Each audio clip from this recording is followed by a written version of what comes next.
뜨겁게 서로 사랑합시다로 인사하겠습니다. 뜨겁게 서로 사랑합시다. 하나님께서 애굽의 장자들을 치실 때 바로와 애굽 사람들은 심판을 받게 되지만 이스라엘 백성들은 출애굽을 합니다. 애굽 장자들은 심판으로 죽임을 당하고 이스라엘 장자들은 살아남습니다. 이것이 유월절의 시작입니다. 유월절은 430년 동안 미래가 보이지 않던 이스라엘 백성이 미래를 향한 발걸음을 옮기는 것과 같습니다. 유월절은 이스라엘의 출애굽을 기념하는 절기로 이스라엘의 독립기념일이라고 볼 수가 있습니다.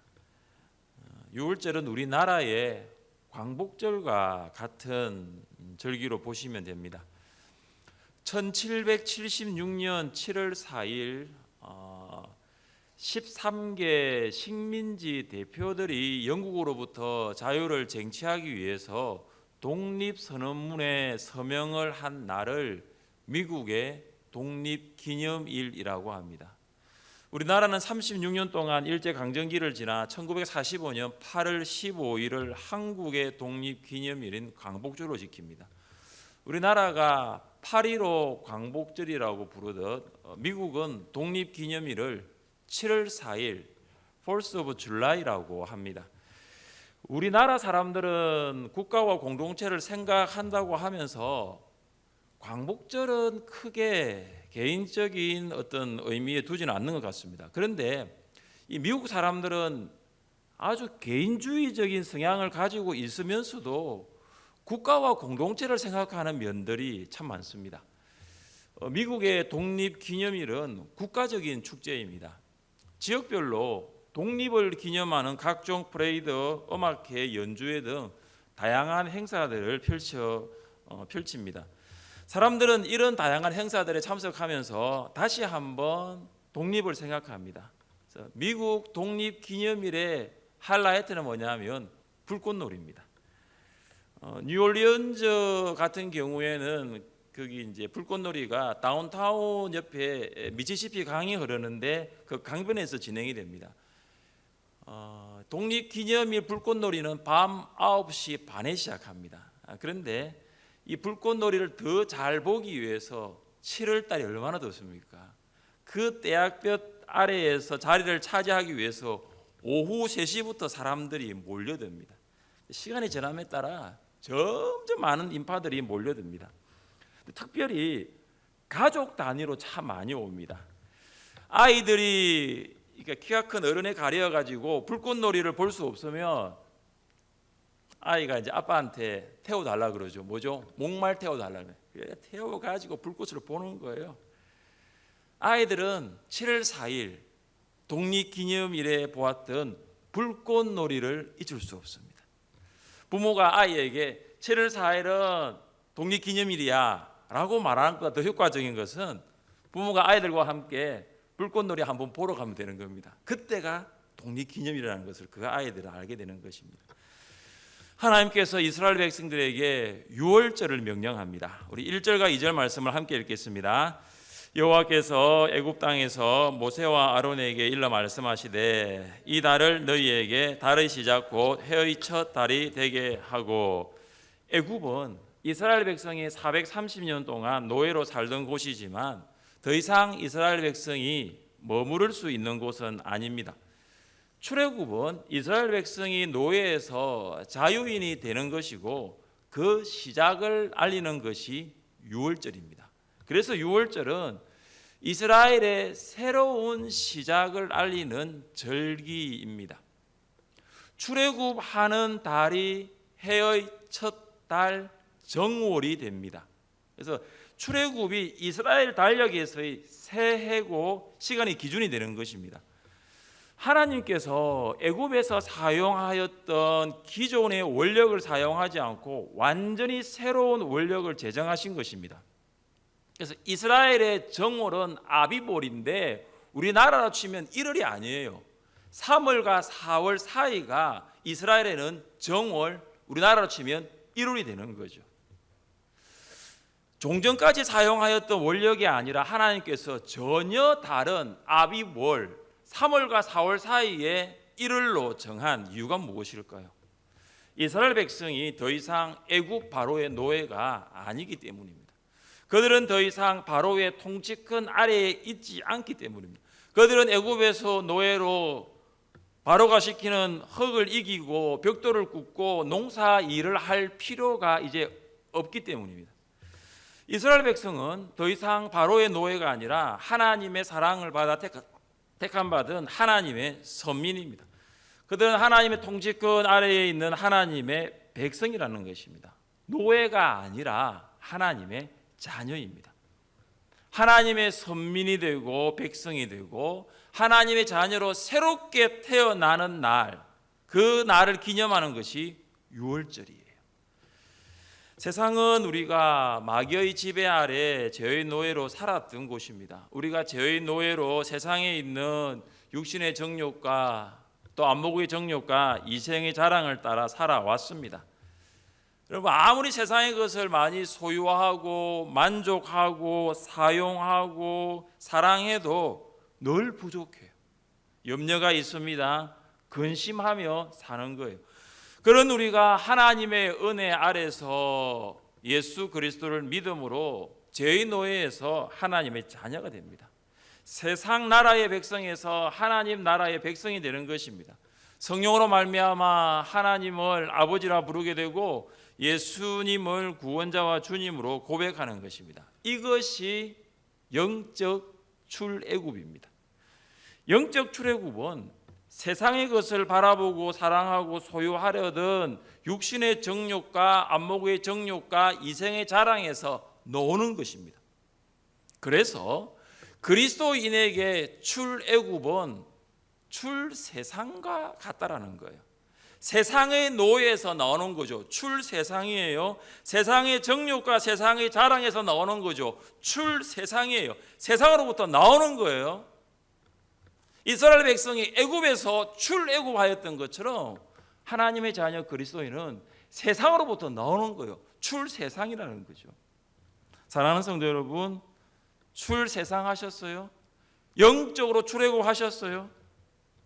아니면 아직도 이 애굽이라는 세상 안에서 세상 사람들과 같은 생각과 같은 행동을 하고 같은 가치와 목적을 추구하면서 살아가고 있습니까? 유월절이 이스라엘의 새로운 시작을 알리는 것처럼 오늘 수요 성령 기도회가 여러분에게 새로운 삶을 시작하는, 그 새로운 삶을 알리는 시간 될 수 있기를 주님의 이름으로 축복합니다.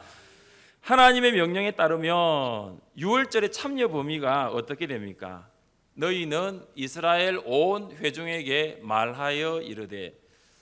유월절의 참여 범위는 이스라엘 온 회중입니다. 이스라엘의 온 백성, 모든 사람, 이스라엘 공동체를 말합니다. 이스라엘의 모든 사람들이 유월절에 참여해야 됩니다. 유월절은 계급과 지위에 상관없이 이스라엘 사회 전 구성원에게 적용되는 것입니다. 하나님께서는 이스라엘의 공동체를 가정으로 보십니다. 이스라엘 백성은 아비볼 10일에 각 가족 식구대로 흠없는 1년 된 순양이나 순염소를 준비해야 합니다. 1년 된 한 마리의 양, 1년 된 한 마리의 염소를 먹는 데 필요한 숫자가 10명이에요. 그래서 그 당시에 가족 평균이 몇 명이냐면 10사람이었습니다. 그래서 한 가족이 10명보다 적으면 이웃과 함께 1년 된 흠없는 양 한 마리를 준비하는 거예요. 단위가 가정 단위입니다. 그래서 유월절은 가장 가정적인 절기예요. 유월절은 부모님과 자녀들이 함께 모여서 하나님의 은혜와 구원을 나누는 시간입니다. 그래서 유월절은 가정을 단순한 혈연 공동체로 보지 않습니다. 유월절은 혈연 공동체인 가정을 넘어서 하나님의 은혜와 하나님의 구원을 찬송하는 신앙 공동체로 보는 거죠. 그래서 하나님께서 이스라엘의 가정을 어떻게 보시냐면 그냥 부모와 자녀가 사는 혈연 공동체가 아니라 함께 신앙을 나누고 공유하는 신앙 공동체로 보는 것입니다. 이스라엘 백성은 아비벌 10월에 준비한 어린 양을 바로 잡지 않습니다. 4일을 기다립니다. 그러니까 14일까지 그 양을 간직했다가 14일 해질 때에 그 양을 잡습니다. 그러니까 10일에 준비해서 14일 되기 전까지 4일 동안 이 양을 가지고 있는 거죠. 집에 간직하는 거예요. 한번 생각해 보세요. 왜 하나님께서 이스라엘 백성에게 준비한 어린 양을 바로 잡으라고 말하지 않고 4일 동안 간직하라고 했을까요? 여러분 생각해 보십시오. 집에 지금 어린 양이 있어요. 4일을 그 집에 이렇게 간직해야 되는데 이스라엘 백성들이 그 양을 볼 때마다 어떤 생각이 들까요? 4일 동안 그 양을 봐야 되거든요. 4일 후면 이 양이 우리 대신하여 죽는 거예요. 그리고 우리가 그 양 때문에 그 양으로 우리가 구원받는 거예요. 그러니까 4일 동안 이 양을 보면서 대속을 생각합니다. 그러니까 하나님의 구원의 은혜가, 하나님의 구원의 은총이 더 선명하게 다가오는 거예요. 그들은 어린 양을 볼 때마다 하나님께서 우리 위에 베푸시는 구원의 감격이 날마다 새로웠을 것입니다. 아비벌 14일 해질 때에 가족을 대표하는 사람이 어린 양을 잡습니다. 아버지가 잡겠죠? 어린 양을 잡아서 피를 그릇에 담습니다.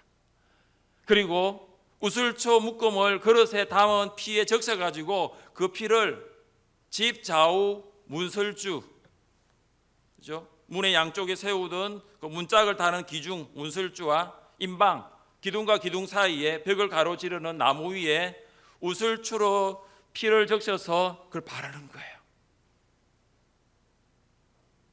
현관 출입문을 화사한 색깔로 페인트 칠하는 것이 아니에요. 방금 잡은 양의 피를 바르는 거예요. 여러분 1년 된 양이 아니더라도 개나 닭 같은 집에서 키운 가축을 잡아본 적이 있습니까? 개나 닭도 쏟아지는 피의 양이 만만치가 않습니다. 그런데 1년 된 양을 잡았을 때 그 양이 쏟아내는 피, 그 피를 받아요. 그러면 아내와 자녀들이 아버지가 우슬초에 묻혀서 현관문 같은 좌우 문설주와 임방에 바르는 모습을 보는 거예요. 피가 문설주와 임방에서 바닥으로 어떻게 하겠습니까? 뚝뚝 떨어지는 거죠. 어린 양의 피를 바르는 아버지도 그 모습을 보고 있는 아내와 자녀들의 마음이 어떨까요? 그들은 뼈를 꺾지 않고 고기를 통째로 불에 굽습니다. 어린 양을 자르지 않고 그냥 통구이식으로 어린 양을 굽는 거죠. 고기가 다 구워지면 무교병과 썬나물과 함께 먹습니다. 무교병은 누룩을 넣지 않고 만든 빵입니다. 그러니까 밀가루를 부풀릴 시간조차 없을 정도로 이 출애굽이라는 것이 아주 긴박했다는 것을 말합니다. 썬나물은 말 그대로 썬 나물 아닙니까? 애굽에서 겪었던 고통이 어떠했는가를 아는 거죠. 지난 430년 동안 애굽에서 이 쓰라린 이 고통 가운데서도 하나님께서 우리와 함께 하셨고 애굽으로부터 우리를 구원해 주신 그 하나님의 은혜에 이 쓴 나물을 먹으면서 감사할 수 있는 것입니다. 이스라엘 백성들은 허리에 띠를 띠고 발에 신을 신고 손에 지팡이를 잡고 급히 먹습니다. 근데 출애굽을 앞둔 식사이기 때문에 여유롭게 먹을 수가 없습니다. 언제 하나님께서 출애굽하라고 명령이 떨어질지 모르기 때문입니다. 그러니까 모든 준비를 다 끝내고 지금 식사를 하는 거예요. 하나님께서 출애굽하라고 하면 지금 당장이라도 출애굽해야 하기 때문입니다. 430년을 기다렸던 출애굽이 이제 목전에 있는 거예요. 구원이라고 하는 것이 하나님 보시기에는 오래전에 계획된 것이지만 우리에게는 갑자기 다가올 때가 있습니다. 저의 경우도 그랬습니다. 예수님이 저의 유일한 구원자와 인생의 주인으로 믿어지는 것은 오래 걸리지 않았어요. 여름 수련회 저녁 집회 2시간이면 충분했습니다. 출세상 하는 데 걸린 시간은 2시간이었습니다. 그 2시간이 없었더라면 지금도 출세상 하지 못했을 것입니다.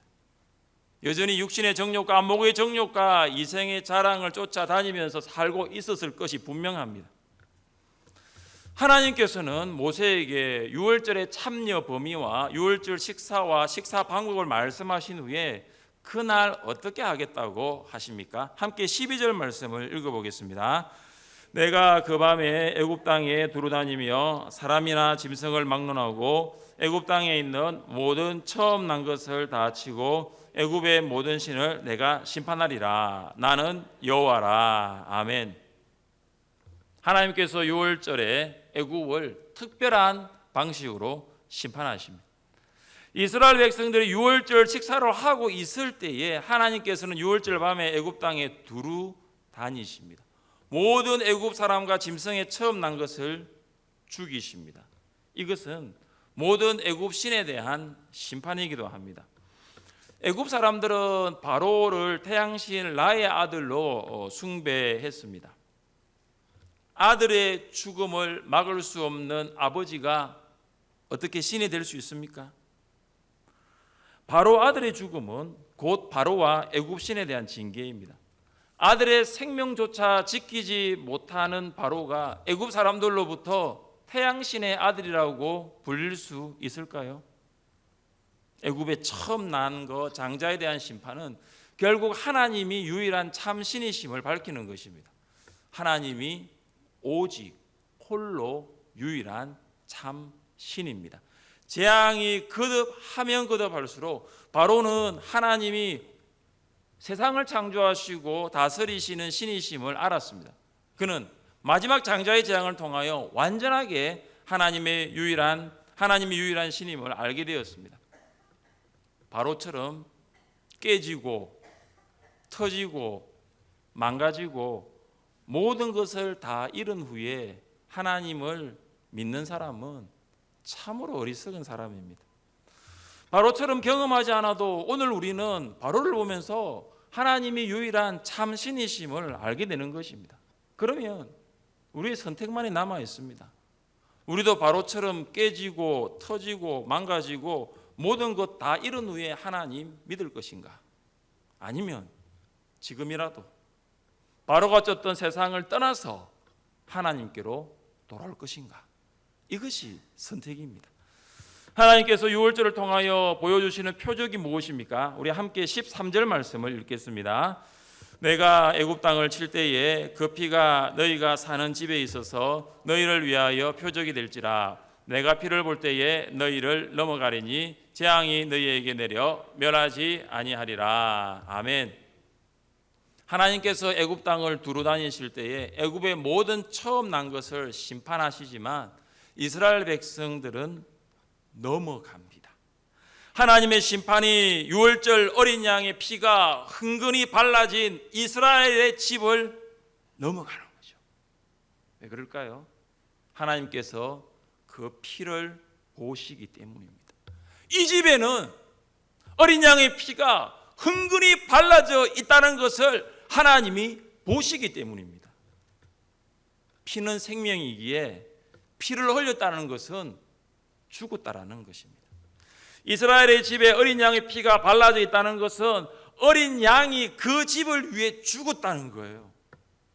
이미 죄의 삭신 사망이 치러졌다는 거죠. 그래서 더 이상 죽음이 필요 없는 거예요. 하나님께서 어린 양의 피를 보고 이스라엘 집을 넘어가시고 그들은 멸하지 않으십니다. 어린 양이신 예수님은 우리의 죄를 대신하여 죽으셨습니다. 세례 요한은 예수님을 보고 무엇을 말했습니까? 보라, 세상 죄를 지고 가는 하나님의 어린 양이로다. 죄의 삭은 사망입니다. 죄인인 우리가 피를 흘려 죽어야 합니다. 우리가 죄를 지었는데 우리가 죽지 아니하면 누가 죽습니까? 당연히 우리가 죽어야죠. 여러분 세상을 보십시오. 죄를 지은 사람이 죽지 않고 다른 사람을 죽이려고 하죠. 다른 사람에게 자기의 죄를 뒤집어 씌우려고 합니다.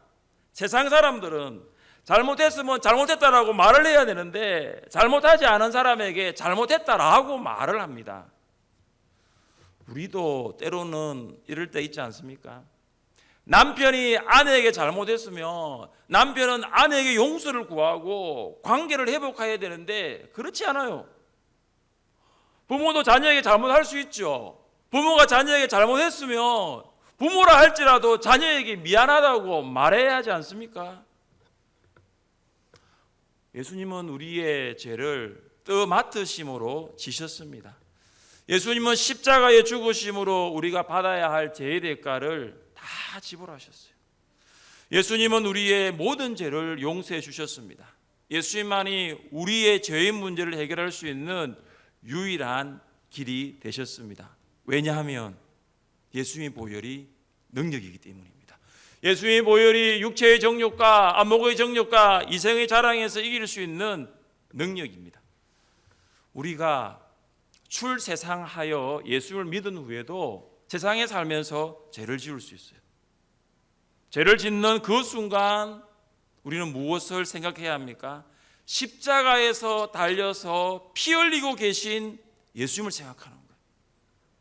우리가 구원받은 것이 우리의 행위로 된 것이 아니라 예수님의 피로 되었다라는 것입니다. 이스라엘 백성의 장자가 죽지 않고 하나님의 심판이 그들을 넘어갈 수 있었던 것도 그들의 행위가 아니라 어린 양의 피입니다. 그 피가 증거입니다. 예수 그리스도의 피 때문에 죽음이 임하지 않았고 구원을 받게 되었던 것입니다. 예수 그리스도의 피가 심판으로부터 보호해 준 것입니다. 사랑하는 성도 여러분, 예수 그리스도의 피가 여러분 가정에 있습니까? 예수 그리스도의 피가 여러분과 여러분의 자녀의 가슴에 흐르고 있습니까? 예수 그리스도의 피가 죄를 짓기 위해 세상으로 향하는 여러분의 손과 여러분의 발에 흥건히 발려 있습니까? 예수 그리스도의 피가 우리의 연약한 육체를 덮을 수 있기를 기도합니다. 예수 그리스도의 피가 우리를 살리기 때문입니다. 1988년 아르메니아 스피탁에서 발생한 지진으로 스잔나 페트로시아는 4살 딸 가야니와 함께 무너진 콘크리트 더미에 갇혀 있었습니다. 피할 겨를이 없이 순식간에 일어난 일이었습니다. 언제 구조대가 올지 알 수 없는 상황에서 26살의 젊은 엄마와 어린 딸은 무너진 건물 아래 갇혀 버린 것입니다. 얼마나 지났을까요? 아이가 배고프다 하는 거죠. 그래서 먹을 거 달라고 합니다. 그러나 어둠 속에서 아무리 손을 더듬어 보아도 먹을 만한 것이 잡히지 않는 거죠. 이 딸이 먹을 것을 달라고 하다가 이제 엄마의 이 엄지 손가락을 물고 잠이 들었어요. 근데 이 엄마가 딸이 이대로 두면은 그냥 영원히 잠들어 버릴 것 같아 불안했던 거죠. 그래서 이 엄마가 잠자는 때를 딸을 깨웠습니다. 깨우고 난 다음에 어떻게 손으로 더듬어 가지고 유리 조각을 하나 찾아서 자기의 엄지손가락을 유리로 찔러 가지고 피를 내게 해서 그 딸에게 물렸어요. 이 딸이 엄마의 손가락을 젖병 빨듯이 빨았습니다. 힘없이 엄마의 손가락을 빨던 아이가 조금씩 기운을 차리기 시작하는 거죠. 근데 손가락에서 피가 더 이상 나오지 않잖아요. 그러니까 또 엄마가 또 다른 손가락을 또 유리를 찌르는 거예요. 그러니까 그때 또 이 아이가 그 손가락을 빠는 거죠. 그래서 이 엄마가 10손가락을 다 유리를 찔러 가지고 이 아이의 입에 물렸어요. 그들이 14일 만에 구조가 되었습니다. 이 아이가 4살 난 이 아이가 엄마의 손가락을 빨면서 엄마의 손가락에 있는 피를 먹으면서 14일을 견딘 거예요. 의료진은 엄마를 치료하면서 이 어린 딸은 기적적으로 산 것이 아니라 엄마의 피를 먹고 살았다고 이야기했습니다. 사랑하는 성도 여러분, 우리가 예수님을 믿고 살아가는 것은 우리를 구원하신 예수 그리스도의 피입니다. 예수 그리스도의 피로 말미암아 우리가 육신의 정욕과 안목의 정욕과 이생의 자랑이 가득한 세상에서 출세상하였고, 세상을 살아가면서 죄를 지을 수밖에 없는 환경 가운데서도 우리가 예수 그리스도의 십자가를 바라볼 때 넉넉히 승리하며 이기게 될 줄 믿습니다. 오늘도 우리가 살아가면서 오직 예수 그리스도의 피를 힘입어 믿음으로 승리하며 살아갈 수 있기를 주님의 이름으로 축복합니다.